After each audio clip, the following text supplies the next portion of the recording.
Hallo, heute mal ein kurzes, spontanes Video, nicht mit der üblich bekannten Begrüßung, denn das, was da gerade in vielen Teilen Deutschlands mit dem Unwetter passiert, macht auch mich sehr betroffen.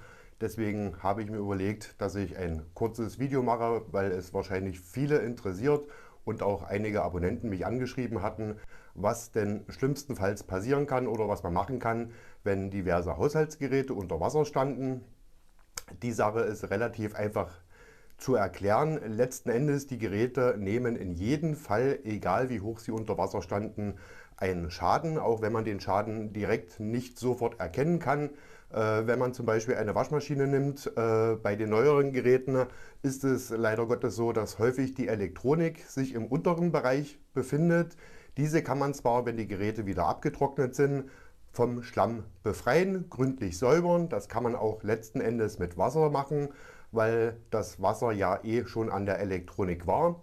Wenn das dann gut genug ausgetrocknet ist, kann man die Geräte auch meistens wieder benutzen. Die funktionieren dann wieder, zumindest wenn sie stromlos waren in dem Moment, als das Wasser in das Gerät eingedrungen ist. Und wenn man das alles getrocknet hat, ist es so, dass diese Geräte sehr, sehr häufig auch wieder funktionieren.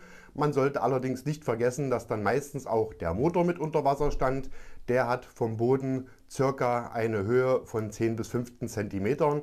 Wenn das Wasser so hoch in eurem Keller gestanden hat, dann ist es so, dass irgendwann nach einem halben bis dreiviertel Jahr das Motorlager anfängt zu rosten und spätestens dann bekommt man auch wiederum Probleme. Also sollte man in jedem Fall, wenn euer Gerät unter Wasser stand, egal ob es der Geschirrspüler, die Waschmaschine oder auch der Wäschetrockner war, gut abtrocknen. Ihr könnt sie dann, wenn es danach wieder alles sauber gemacht wurde, erstmal benutzen, bis ihr ein neues Gerät bekommt. Man sollte es aber allerdings in jedem Fall der Versicherung melden, weil es wird später Probleme geben.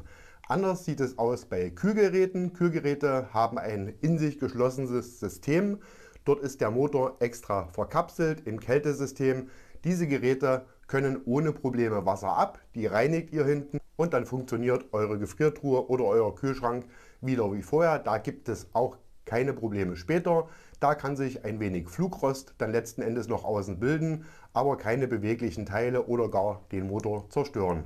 Wie gesagt, ich zeige euch das hier im Hintergrund nochmal, wie die Geräte so aufgebaut sind. Dort seht ihr das nochmal gut. Was aber das Wichtigste ist, wenn ihr Hilfe benötigt oder Fragen habt, schreibt mich gern unter hilfe@der-servicetechniker online an. Schickt mir ein kurzes Video, ein paar Bilder. Ich bewerte dann eure Geräte aus der Ferne, gebe euch liebend gerne Tipps, wie ihr eure Geräte retten könnt. Das machen bestimmt auch noch einige andere Kollegen von mir. Die könnt ihr auch auf den YouTube-Kanälen anschreiben. Auch die helfen euch mit Sicherheit liebend gern weiter, dass ihr erstmal, was die Haushaltsgeräte angeht, über diese schwere Zeit kommt. Und vielleicht können wir damit einen kleinen Beitrag leisten und euch ein klein wenig helfen. Ich wünsche euch an dieser Stelle wahnsinnig viel Kraft. Die werdet ihr jetzt brauchen.